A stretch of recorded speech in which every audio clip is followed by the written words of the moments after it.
छत्तीसगढ़ में चुनाव का परिणाम आ चुका है। 3 दिसंबर को भारतीय जनता पार्टी 54 सीटों के साथ भारी बहुमत लेकर के विजय पताका फहरा चुकी है। अब तलाश हो रही है छत्तीसगढ़ के नए नेतृत्व की।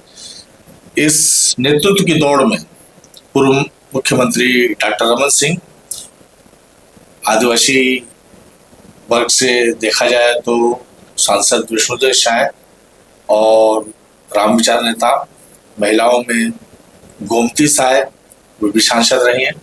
रेणुका सिंह वे केंद्रीय राज्य मंत्री का उन्होंने दर्जा हासिल किया हुआ है और लता उसेंडी जो बस्तर से है और भारतीय जनता पार्टी के राष्ट्रीय उपाध्यक्ष भी है। इन नामों के इर्द गिर्द पूरी छत्तीसगढ़ की सियासत इस वक्त घूम रही है और सबसे बड़ा सवाल अभी यही है कि भाजपा का शीर्ष नेतृत्व आगामी लोकसभा चुनाव को ध्यान में रख करके निश्चित रूप से कोई ऐसा फैसला लेगा जो अलग किस्म का होगा, चौंकाने वाला होगा। हम आज इस विषय पर बात करने जाएंगे।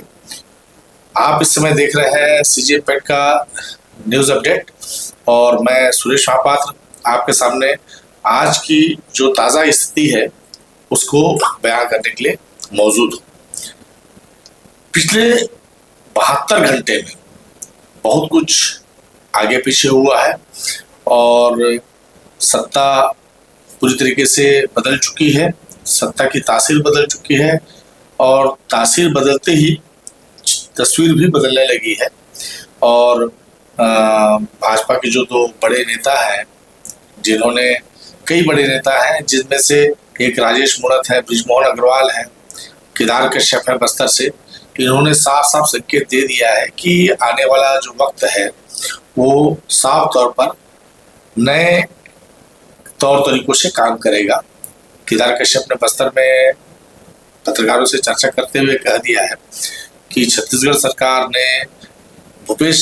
की भूपेश सरकार ने जिस तरह की योजनाएं लागू की हुई थी तो निश्चित रूप से उन सभी योजनाओं में भाजपा सरकार आगे नहीं बढ़ेगी।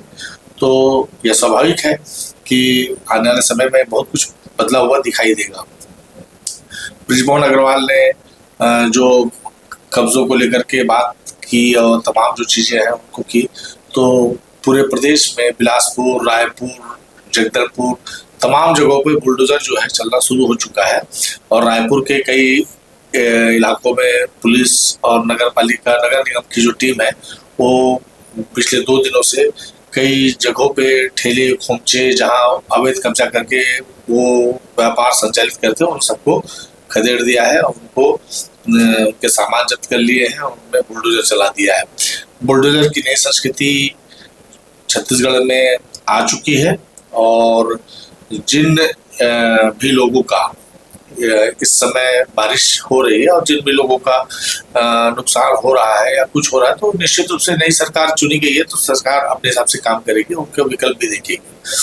सवाल इससे पहले ये है चूंकि अभी विधिवत भारतीय जनता पार्टी ने सरकार संभाला नहीं है और तमाम कवायदों के बाद ये तय हुआ है कि आज भारतीय जनता पार्टी के पर्यवेक्षक छत्तीसगढ़ आएंगे, यहाँ विधायकों से वे मुलाकात करेंगे।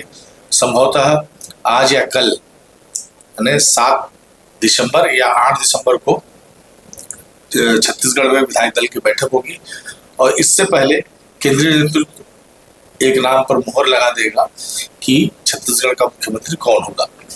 और इस समय सबकी नजरें लगी हुई है 3 बार के मुख्यमंत्री डॉक्टर रमन सिंह पर और यदि रमन सिंह नहीं होते हैं ऐसी स्थिति में छत्तीसगढ़ की बागडोर किसके हाथ में संभाली जाएगी, तो यह भी संकेत है कि जो भी व्यक्ति होगा वो रमन सिंह की पसंद का होगा।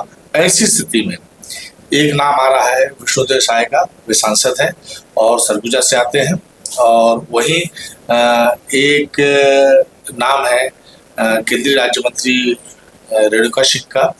कहा जा रहा है कि रमन सिंह ने महिला आदिवासी नेतृत्व के हिसाब से उनका नाम आगे किया हुआ है और एक नाम है गोमती साय का। गोमती साय इस समय डार्क हॉर्स की तरह सामने है और निश्चित रूप से यदि महिलाओं की राजनीति और तमाम चीज़ों को लेकर के बात होगी तो गोमती साहब भी एक बड़ा चेहरा हो सकती है। और इसके अलावा भारतीय जनता पार्टी के जो प्रदेश अध्यक्ष हैं अरुण साव, वे भी सांसद हैं। उन्होंने त्याग पत्र दे दिया, उसे त्याग पत्र कह दिया गया कि आप त्याग पत्र दे दीजिए लोकसभा से, तो उन्होंने त्याग पत्र दे दिया है। तो ये तय हो गया है कि गोमती साय, विष्णु देसाई, रेणुका सिंह और ये इनकी भूमिका, अरुण साव, इनकी भूमिका छत्तीसगढ़ में बड़ी होने वाली है। और एक और नाम है, वो नाम है ब्यूरोक्रेट से राजनेता बने ओम प्रकाश चौधरी का। वे रायगढ़ से चुनाव जीते हैं और यह कहा जा रहा है कि भविष्य को देखते हुए ओम प्रकाश चौधरी की भी कोई ना कोई एक भूमिका भाजपा का शीर्ष नेतृत्व तय करेगा। खैर, सवाल है कि छत्तीसगढ़ का मुख्यमंत्री कौन होगा और जो होगा उसके पीछे भाजपा की रणनीति क्या होगी। तो ये हम इसे समझने की कोशिश करते हैं कि आखिर भाजपा 3 दिनों से जो मंथन कर रही है वो स्पष्ट तौर पर इस बात का संकेत दे रही है कि यदि रमन सिंह होते तो अभी तक सारी स्थितियां स्पष्ट हो गई होती। रमन सिंह अभी भी रायपुर में ही बने हुए हैं, वो दिल्ली नहीं गए हैं। वहीं रेणुका सिंह, गोमती साय और अरुण साव और विजय बघेल, जो पाटन में भूपेश बघेल के खिलाफ जिन्होंने चुनाव लड़ा था, वे दिल्ली में डटे हुए हैं।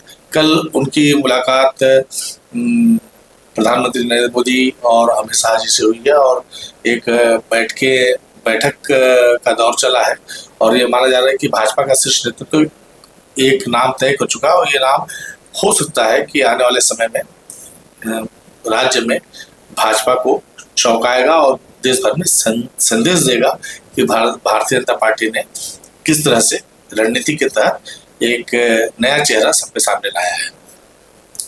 इधर कांग्रेस में उठापटक का दौर चल रहा है। आत्ममंथन की बड़ी कवायद चल रही है कि छत्तीसगढ़ में जिस बहुमत के साथ कांग्रेस थी वो 35 सीटों में आके सिमट चुकी है और सारे जो मंत्री हैं वे बंगले खाली करना शुरू कर चुके हैं और कई लोगों ने खाली कर दिया है। विधायकों को बंगला खाली करने की नोटिस जारी की जा चुकी है और इस तरह से जो निगम मंडल और तमाम जगहों पे जो लोग थे वो अपने बंगले खाली कर रहे हैं। यानी ये सत्ता परिवर्तन का स्पष्ट असर जो है छत्तीसगढ़ की राजधानी रायपुर में दिखाई दे रहा है। और इन सब चीजों के बीच में एक बड़ा सवाल है इस बात को लेकर के कि यदि कांग्रेस की भूमिका भविष्य की तय होगी तो प्रदेश अध्यक्ष कौन होगा, नेता प्रतिपक्ष कौन होगा। और प्रदेश अध्यक्ष दीपक बैज चुनाव हार चुके हैं, वे अभी लोकसभा के सदस्य बने हुए, पर चूंकि लोकसभा का चुनाव जल्द ही है, ऐसी स्थिति में दीपक बैज जिस तरह से चुनाव की हार हुई है तो संगठन का मुखिया स्वतः जो है नैतिकता के आधार पर त्याग पत्र देता है, पर दीपक बैज ने अभी तक ऐसा कोई त्याग पत्र दिया नहीं है। उनसे मांगा गया हो या नहीं मांगा गया हो, उन्हें अपनी नैतिकता के आधार पर त्याग पत्र दे देना चाहिए। क्योंकि मुख्यमंत्री सत्ता के प्रमुख होते हैं तो उन्होंने अपना पराजय स्वीकार करते हुए उन्होंने अपना त्याग पत्र राज्यपाल महोदय को सौंप दिया और इस तरह से उन्होंने अपनी स्थिति स्पष्ट कर दी है। अब इसके बाद जो तमाम स्थितियां आएगी कि छत्तीसगढ़ का नेता प्रतिपक्ष कौन होगा, उसके पीछे किस तरह की स्थितियां बनेंगी, तो भूपेश बघेल एक चेहरा है और चरणदास महंत जो विधानसभा अध्यक्ष थे वे भी एक बड़ा चेहरा है। बस्तर से एक आदिवासी चेहरा है लखेश्वर बघेल, वो भी काफी सीनियर लीडर है और उन्होंने इस भारी तूफान के बीच से जो भाजपा ने बस्तर में 8-4 की बढ़त हासिल की है उस दौर में भी उन्होंने अपनी सीट को बचाने में कामयाबी हासिल की है। तो इस तरह से लखेश्वर बघेल भी एक बड़ा नाम है। अब सवाल कांग्रेस के प्रदेश नेतृत्व का है और कांग्रेस के भीतर में संगठन में एक बड़ा बदलाव आने वाले समय में देखने को मिलेगा, ऐसी उम्मीद की जा रही है।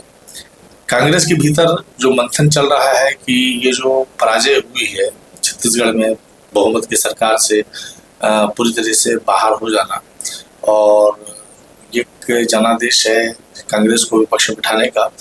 और ऐसी स्थिति में कांग्रेस ने जो रुतबा हासिल किया हुआ था वो चला गया है और कहीं ना कहीं कांग्रेस के भीतर एक बड़ी आंतरिक लड़ाई चल रही थी, जिससे भी कई सीटों का नुकसान हुआ है। बस्तर में दीपक बैज ने कवासी लखमा पे आरोप लगाया कि उन्होंने वहां पर उनको हराने के लिए साजिशें की। कवासी लखमा भी इस तरह से बात कह रहे हैं। कई सीटों पे कई तरह के विचार मंथन का दौर चल रहा है और अलग अलग सीटों में पराजय के अलग अलग कारण हैं। और स्वयं अभी भूपेश बघेल पाटन से जो जीते हैं तो उनको लेकर के विजय बघेल, उनके जो प्रतिद्वंदी है भाजपा के प्रत्याशी जो सांसद रहे हैं, तो उन्होंने हाईकोर्ट का रुख अख्तियार किया। निर्वाचन आयोग में उन्होंने अपील की है कि आचार संहिता के उल्लंघन का एक मामला उन्होंने दर्ज कराया है और यदि ये मामला साबित होता है तो निश्चित रूप से भूपेश बघेल के लिए भी सही खबर नहीं हो सकती। और ये पराजय जो भी हुई है और आने वाले समय में जो भाजपा की सरकार बनेगी उसको लेकर के पूरे प्रदेश की निगाह इस समय राजधानी की ओर है, दिल्ली की ओर है, उन चेहरों की ओर है जो चुनाव जीत कर आए हैं और जिन्हें सत्ता संभालनी है। मुख्यमंत्री डॉक्टर रमन सिंह ने एक इशारा किया है कि अधिकारी बैक डेट से फाइलें निपटा रहे हैं और उन्होंने स्पष्ट रूप से कहा है कि ऐसी कोई भी हरकत अधिकारी न करें, जो चीज़ जहां है वहां रहने दिया जाए। और बावजूद इसके कई ऐसे जिले हैं जहां पर डीएमएफ के बड़े लेन देन हुए हैं, वहां पर खबर ये आ रही है कि कलेक्टर अपने बंगलों से बैक डेट से कई सारी फाइलों को निपटा रहे हैं, क्योंकि बहुत सारे ब्यूरोक्रेट्स को, नौकरशाहों को इस बात की उम्मीद नहीं थी कि एकाएक इतना बड़ा उलटफेर हो जाएगा और सत्ता पूरी तरीके से बदल जाएगी। और हम इन सब घटनाओं पर लगातार नज़र रखे हुए हैं और आपको अपडेट करते रहेंगे। आप हमारे साथ बने रहिए।